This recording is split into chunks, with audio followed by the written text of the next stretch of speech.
I should have never taken the job. That's what I keep telling myself now, but back then, I was desperate.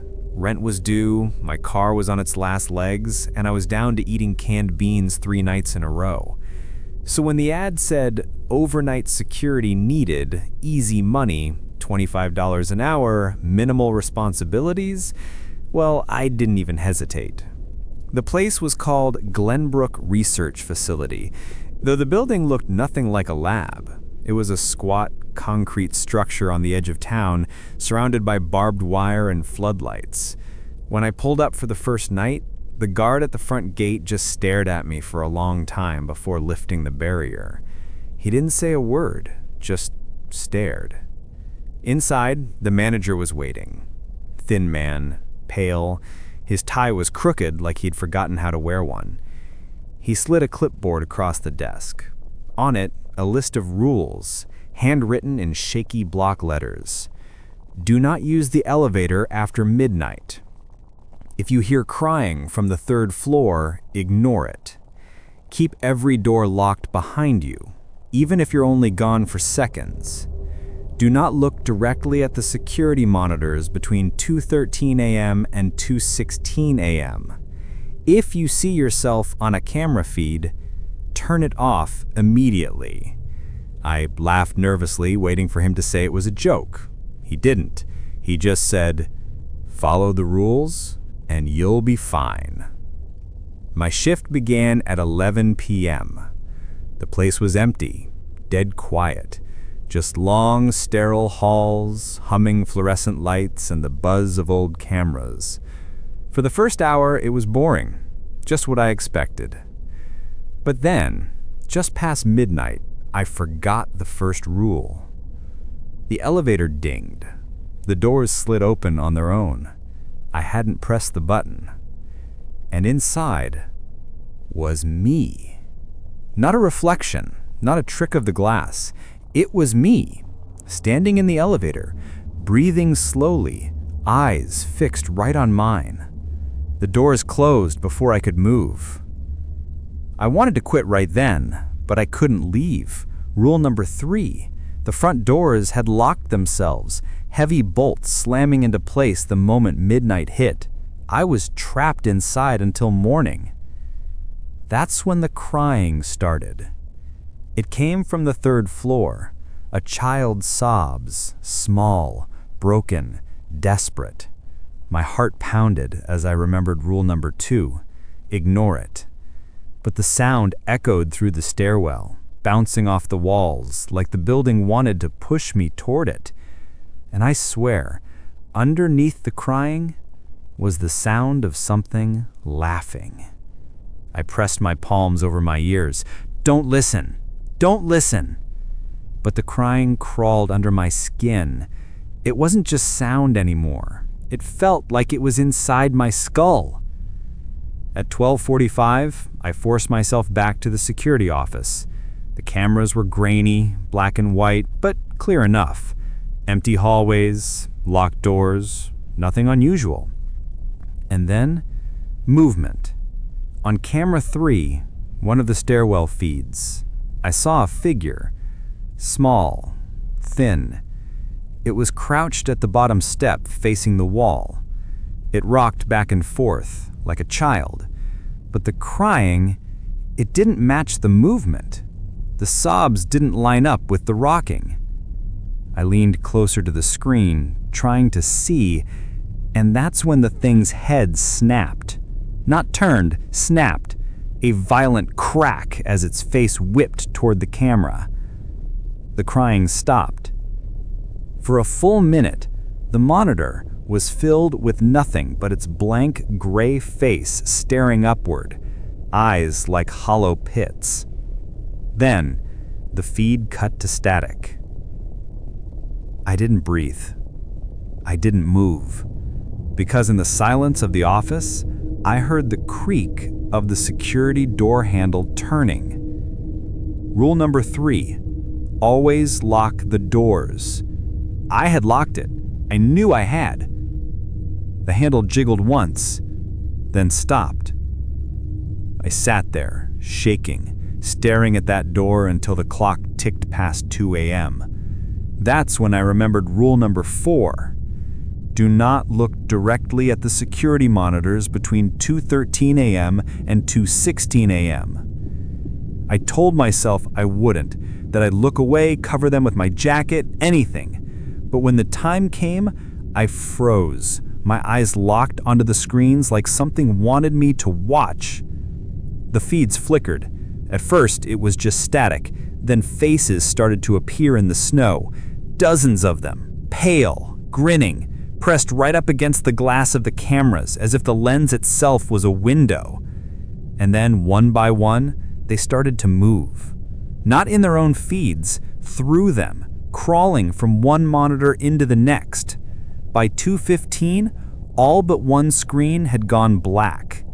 The last screen showed the security office. My office. Me. Sitting at the desk. Except in the feed, I wasn't looking at the monitors. I was looking at the door. Smiling. The clock ticked. 2:16. The screen went dark, and the handle on the office door began to turn again. The handle rattled again, harder this time. I stumbled back, tripping over the chair, clutching my flashlight like it would save me. My chest tightened, waiting for the door to burst open. But it didn't. Instead, something slid under the crack. A folded piece of paper, yellowed and torn. I hesitated before picking it up. On the front, scrawled in the same block letters as the rules, was a single word. Run. I didn't. I couldn't. The locks had sealed at midnight, remember? The whole building was a cage. Still shaking, I shoved the note in my pocket and checked the hallway through the small window in the door. Empty. Silent. Until the lights flickered. When they came back on, something was standing at the end of the hall. It was me again. Same clothes, same face, only it wasn't breathing. It just stood there, head tilted slightly, watching. I blinked, and it was gone. My pulse hammered in my ears, my throat grew dry. All I could do was wait. At 3:05 a.m., the crying started again. But this time, it wasn't from the 3rd floor. It was right outside the door. I pressed my ear against the cold metal, holding my breath. The sound was wrong, like a recording of a child's sobs slowed down, warped, as if something was trying to imitate human grief but didn't quite know how. And then, beneath it, a whisper, so faint, I almost convinced myself I imagined it. You broke the rule. I backed away from the door. My legs barely held me up. The rules weren't guidelines. They weren't warnings. They were contracts. And I had already failed twice. I needed to distract myself, so I started flipping through the security logs, old entries from guards before me. Most were routine notes, nothing unusual, quiet night. But the deeper I went, the stranger they got. 3:12 a.m., heard it again. Don't answer. 2:14 a.m., he looked at me through the screen this time. His smile is wider. 1:33 a.m., elevator doors opened. I think he's closer now. First shift, survived. Second shift, survived. Third shift, don't think I will.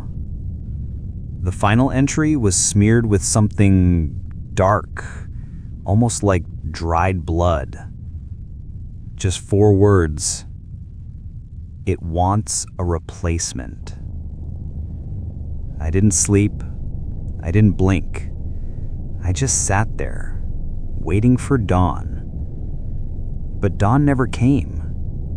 At 6 a.m., the monitors were still dark. The locks never clicked open. The sun never rose. It was like time itself had stopped. I wasn't guarding the building. I was part of it now. And somewhere, out in the endless halls, I could hear the squeak of the elevator doors sliding open. The elevator doors groaned open again. The sound echoed through the empty halls, metallic and wet, like the building itself was breathing. I told myself not to go. But my feet moved anyway, like I was being pulled by strings. The note in my pocket felt hot, burning against my leg. The elevator sat open, waiting. Inside, the floor wasn't steel anymore. It was black, like a void, an endless pit yawning beneath the flickering lights. And in the center stood me. But not quite. My face was stretched too wide, my eyes hollow, my jaw hanging just a little too low. The thing lifted its hand and motioned for me to come closer. I stumbled back, shaking my head. No, this isn't real. Its mouth opened. At first, no sound came out. Then, in a perfect copy of my voice, it whispered, "You've already taken my place." The elevator slammed shut. I bolted back toward the office, heart pounding like a drum. But the hallways, they weren't right anymore. Corners bent the wrong way. Doors I passed reappeared behind me. The same Room 213 plaque showed up 3 times in a row. The building was folding in on itself. And then, the lights died. I was left in pitch black silence. Until I felt breath on the back of my neck. I froze. My flashlight flickered to life, trembling in my grip. I turned slowly, terrified of what I'd see. Nothing. Just a mirror bolted to the wall.